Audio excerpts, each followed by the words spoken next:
guys, ito na yung aking paborito guys. Ayan yung ating ulam for today. Ayan guys, so napakasarap niyan. Ayan po. Ang ating bangus guys, rellenong bangus. Ayan, ang sarap neto. Ayan guys, tingnan nyo maigi guys. So yung ating palaman sa loob. Ayan, ang sarap neto. Talaga naman. Ayan, chibuga na malangga. Ayan oh. Ayan guys, nakikita nyo ba yan guys? Ayan, niluto natin sa oven guys. Ayan, sa oven natin yan niluto. Ayan, kaya naman, kainan na.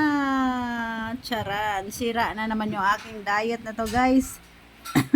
Ayan po, yum yum yum. Ayan.